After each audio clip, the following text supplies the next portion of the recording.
সবাইকে শুভেচ্ছা। আজকে আমরা চাঁদপুর জেলার কিছু গুরুত্বপূর্ণ তথ্য নিয়ে আলোচনা করব। চাঁদপুর জেলা বাংলাদেশের দক্ষিণ পূর্বাঞ্চলে অবস্থিত এবং এই জেলা চট্টগ্রাম বিভাগের অন্তর্ভুক্ত। 1878 সালে ত্রিপুরা জেলা যে 3টি মহকুমা নিয়ে গঠিত হয় তার মধ্যে চাঁদপুর অন্যতম। উল্লেখ্য, ত্রিপুরা জেলার বর্তমান নাম কুমিল্লা। চাঁদপুর জেলা প্রতিষ্ঠিত হয় 1984 সালের 15 ফেব্রুয়ারি এবং বাংলাদেশের 64 জেলার মধ্যে চাঁদপুর জেলার জেলা কোড 56। চাঁদপুর জেলার নামকরণ নিয়ে একাধিক তথ্য প্রচলিত আছে। 12 ভূঁইয়াদের আমলে চাঁদপুর অঞ্চল বিক্রমপুরের জমিদার চাঁদ রায়ের দখলে ছিল। এ অঞ্চলে তিনি একটি শাসনকেন্দ্র স্থাপন করেছিলেন। ঐতিহাসিক জে.এম. সেনগুপ্তের মতে চাঁদ রায়ের নাম অনুসারে এই অঞ্চলের নাম হয়েছে চাঁদপুর। এছাড়া আরও একটি তথ্য মতে শাহ আহমেদ চাঁদ নামে একজন প্রশাসক দিল্লি থেকে পঞ্চদশ শতকে এখানে এসে একটি নদীবন্দর স্থাপন করেছিলেন। তার নাম অনুসারে এই স্থানের নাম হয়েছে চাঁদপুর। বাংলাদেশের মুক্তিযুদ্ধের সময় 11টি সেক্টরের মধ্যে চাঁদপুর জেলা 2 নং সেক্টরের অধীনে ছিল। চাঁদপুর জেলার মোট আয়তন 1704.06 বর্গ কিলোমিটার। এর পূর্বে কুমিল্লা জেলা, পশ্চিমে মেঘনা নদী, শরীয়তপুর, মুন্সিগঞ্জ ও বরিশাল জেলা, উত্তরে কুমিল্লা ও মুন্সিগঞ্জ জেলা এবং দক্ষিণে নোয়াখালী ও বরিশাল জেলা অবস্থিত।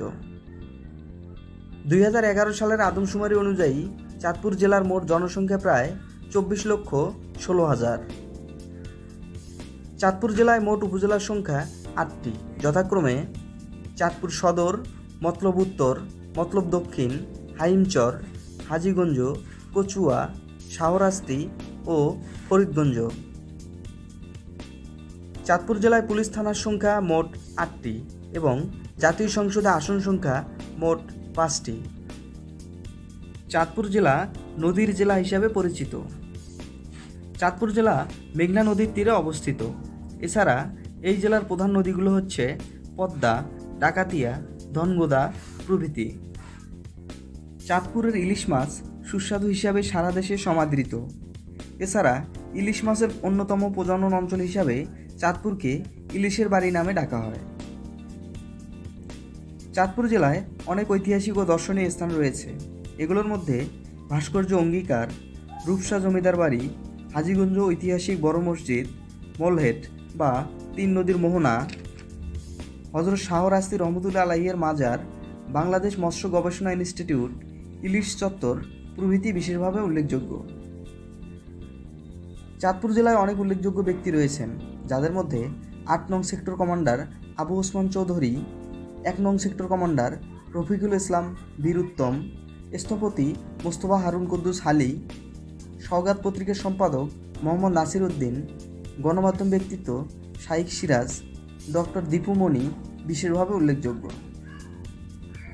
চাঁদপুর জেলা ইলিশের জন্য বিখ্যাত। ইলিশ আমাদের জাতীয় মাছ। 2017 সালে ইলিশকে বাংলাদেশের ভৌগোলিক নির্দেশক বা জিআই পণ্য হিসাবে স্বীকৃতি দেওয়া হয়। আজ এ পর্যন্তই। নিজে ভালো থাকুন, পাশের মানুষগুলোকে ভালো রাখুন এবং চ্যানেলটি সাবস্ক্রাইব করে আমাদের সাথেই থাকুন। ধন্যবাদ।